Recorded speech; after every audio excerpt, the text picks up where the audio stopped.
होती है और ये मुलाकात की तस्वीरें सबसे पहले सच बेधड़क पर एक्सक्लूसिव ये तस्वीरें दिल्ली में प्रधानमंत्री नरेंद्र मोदी से मुख्यमंत्री भजनलाल शर्मा की मुलाकात और सबसे पहले ये तस्वीरें एक्सक्लूसिव तस्वीरें सच बेधड़क पर आपको बता दें कि आज राजस्थान के मुख्यमंत्री का दिल्ली का दौरा है और ऐसे में हमने आपको कल भी बताया था कि एक एक करके तमाम तस्वीरें सच बेधड़क पर हम आपको दिखाएंगे और ऐसे में ये बेहद खास तस्वीरें क्योंकि प्रधानमंत्री नरेंद्र मोदी से मुलाकात होती है राजस्थान के मुख्यमंत्री भजनलाल शर्मा की और आज दिल्ली का ये दौरा मुख्यमंत्री भजनलाल शर्मा के लिए कई मायनों में खास है क्योंकि एक एक करके कई मंत्रियों से मुलाकात का कार्यक्रम भी रहेगा। इसके अलावा कई दिग्गज नेताओं से मुलाकात रहेगी। तो एक के बाद एक तस्वीरें आपको हम लगातार बताएंगे। फिलहाल जो आप देख पा रहे हैं प्रधानमंत्री नरेंद्र मोदी की ये तस्वीरें मुख्यमंत्री भजनलाल शर्मा और बहुत ही खूबसूरत एक भेंट यहाँ पर आप देखेंगे। शायद श्रीनाथ जी भगवान जो है वो बने हुए हैं और एक जब इस तरह की भेंट होती है तो जाहिर सी बात है कि एक आशीर्वाद के तौर पर भी इसे देखा जाता है।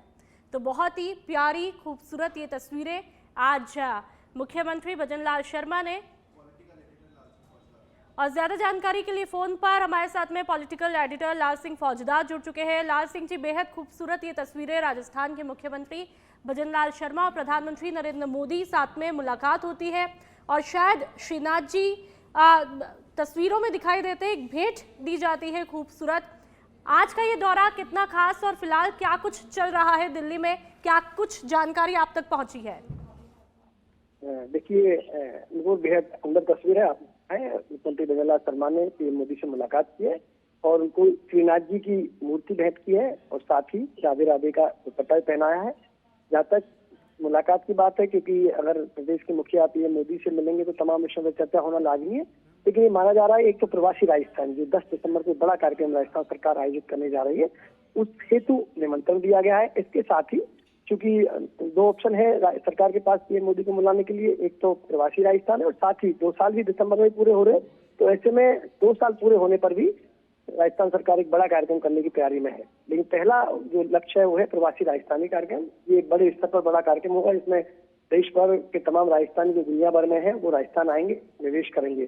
तो ये निमंत्रणों को दिया गया है। इसके साथ ही चूंकि मुलाकात को कई और मायनों में भी देखा जा रहा है, मतलब लगातार मंत्रिमंडल फेरबदल विस्तार की चर्चा लगातार हम सुनते आ रहे हैं, वो भी चल रही है। इसके साथ ही कई जो हमारे आयोग है, निगम है, वो खाली पड़े हुए हैं, उन पर भी नियुक्तियां होनी है, राजनीतिक नियुक्तियां होनी है, उसको लेकर भी जल्द ही। और ऐसा माना जा रहा है कि इन दोनों ही मामलों को लेकर राजस्थान में जल्दी कुछ देखने को मिल सकता है। लेकिन ये जरूर है क्योंकि नुपुर अभी जैसे हम 10 दिसंबर को प्रवासी राजस्थानी सम्मेलन है, तो ये इस तरह की चर्चा है कि अगर होगा तो इसके पहले होगा, नहीं तो फिर दिसंबर के बाद जा सकता है या दिसंबर के एंड में हो सकता है। लेकिन दोनों ही चीजों की चर्चा फिलहाल सियासी हलकों में लगातार हो रही है क्योंकि ठीक मुलाकात के बाद कल कैबिनेट की मीटिंग होना, इसके बाद ये मैं जरूर कह सकता हूँ दोनों विषयों पर, खासकर मंत्रिमंडल फेरबदल विस्तार को लेकर कल कैबिनेट की मीटिंग के बाद काफी हद तक की तस्वीर साफ हो जाएगी। लेकिन फिलहाल पीएम से अच्छी मुलाकात मुख्यमंत्री भजनलाल शर्मा की रही है और उन्होंने उनको प्रवासी राजस्थान सम्मेलन में आने का निमंत्रण दिया है। जी बिल्कुल लाल सिंह जी, तो क्या ये माना जाए जिस तरह से लगातार सियासी हलकों में ये चर्चाओं का बाजार तेज गर्म है कि मंत्रिमंडल में फेरबदल हो सकता है, तो दिल्ली से आने के बाद में क्या राजस्थान में एक बड़ा बदलाव देखने को मिल सकता है, इस बात की उम्मीद की जाए या फिर जो अब तक बातें रही वो एक अफवाह के तौर पर एक बार फिर साबित होगी? लाल सिंह जी, देखिए ये क्या होता है क्योंकि राजनीतिक हलकों में चर्चा अक्सर रहती है। अब चूंकि 2 साल पूरे हो गए हैं सरकार को, तो अब ये कहना कि क्या होगा ये तो भविष्य के घर में छुपा है। लेकिन हाँ, इतना कह सकते हैं कि लगातार इन दिनों देखने को आ रहा है और हम कई नेताओं से भी बात हुई है, उनका भी कहीं ना कहीं मानना है कि अब जल्द ये हो सकता है।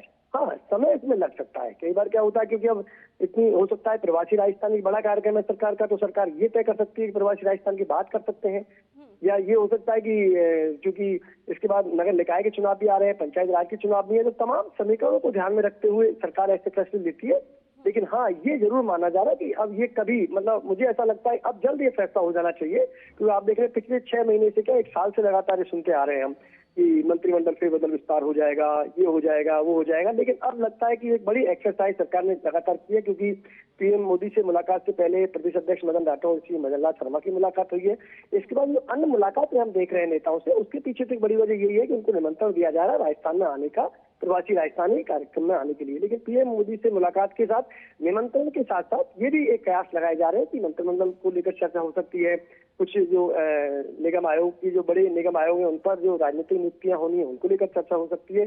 लेकिन हाँ, एक जो निपुण चर्चा है उसमें जरूर मैं कहना चाहूंगा कि कुछ लोगों का ये मानना है कि अब ज्यादा रिशफल नहीं होगा। जो 6 पद खाली पड़े हैं, जिनको 6 मंत्री और बनाए जा सकते हैं, उनको लिया जाएगा। बहुत ज्यादा फेरबदल नहीं होगा। लेकिन एक तबका ये कह रहा है, या एक सियासी हलकों में चर्चा इस तरह की हो रही है कि कुछ मंत्रियों की छुट्टी हो सकती है, उनकी जगह नए मंत्री बनाए जा सकते हैं। कुछ मंत्रियों के जो डिपार्टमेंट में वो कम किए जा सकते हैं। तो एक बड़ा रिशफल भी राजस्थान में देखने को मिल सकता है। बिल्कुल लाल सिंह जी, आपने ठीक कहा, क्योंकि सोशल मीडिया पर तो लोग अपने अपने तरीके से फॉर्मूले भी बताने शुरू कर चुके हैं कि क्या गुजरात मॉडल की तरह ही राजस्थान में तस्वीरें बदल सकती है। अब ये तो हालांकि क्या कुछ निर्णय रहेगा वो तो उनके हाथ में ही है। लेकिन एक बार फिर से आपसे जानना चाहेंगे, आज किन किन नेताओं से अब तक मुलाकात हो चुकी है, और नहीं हुई है तो किन से होगी? देखिए, अभी तो पीएम मोदी से उनकी मुलाकात हुई है, राजीव सिंह से उनकी मुलाकात हुई है, सीतारमन से मुलाकात हुई है। इसके साथ ही कुछ जो नेता उनसे मिले हैं, क्योंकि इन मुलाकातों में कई मुलाकात ऐसी हैं प्रदेश अध्यक्ष मदन राठौड़ भी साथ हैं, और आगे भी कई वरिष्ठ नेताओं और पार्टी के नेताओं से मुलाकात करने का कार्यक्रम है। बिल्कुल लाल सिंह जी, प्रवासी राजस्थानियों पर खासा फोकस देखने को मिल रहा है। पहले हमने देखा कुछ समय पहले शायद वो हैदराबाद गए थे, इसके अलावा दूसरे और राज्यों में भी गए थे, वहां पर भी प्रवासी राजस्थानियों से लगातार रूबरू हुए, मुलाकात की। तो इसके क्या कुछ मायने हैं आने वाले वक्त में, क्या लगता है? देखिए, ये एक बड़ा सरकार का कार्यक्रम है। आपने देखा हो तो राइजिंग राजस्थान हुआ था, तब भी सीएम ने घोषणा की थी कि हम हर 2 साल बाद इस तरह का कार्यक्रम कराएंगे। तो उसी को ध्यान में रखते हुए प्रवासी राजस्थानी कार्यक्रम कराया जा रहा है। इसको लेकर लगातार फोकस है। आप देखें, लगातार मीटिंग्स का दौर चला, अलग अलग राज्यों में जाकर अलग अलग सम्मेलन कराए। खुद मुख्यमंत्री भजनलाल शर्मा वहां गए। इसके साथ ही जयपुर में कई अलग अलग विभागों के प्री समिट आयोजित की गई। इनका कुल मकसद हम बात करें तो चूंकि राजस्थान का मकसद क्या है, सीएम भजनलाल शर्मा क्या चाहते हैं कि जो राजस्थानी आज अपने दम पर, अपने हुनर के दम पर देश दुनिया पर अपने व्यापार चला रहे हैं, अपना हुनर का लोहा मनवा रहे हैं दुनिया को, तो वो वापस अपनी जड़ों से जुड़े, वो वहां अपना व्यापार करें, वहां अपने उद्योग धंधे लगाए रखें। लेकिन एक उद्योग धंधा अपना राजस्थान में स्थापित करें, ताकि राजस्थान में नए उद्योग धंधे आएंगे तो रोजगार का सृजन होगा, राजस्थान विकास होगा, आगे बढ़ेगा, और वो तमाम राजस्थानी ठीक है लाल सिंह जी, बहुत बहुत शुक्रिया। आपने बहुत ही बारीकी के साथ में हर पहलू को समझाया है।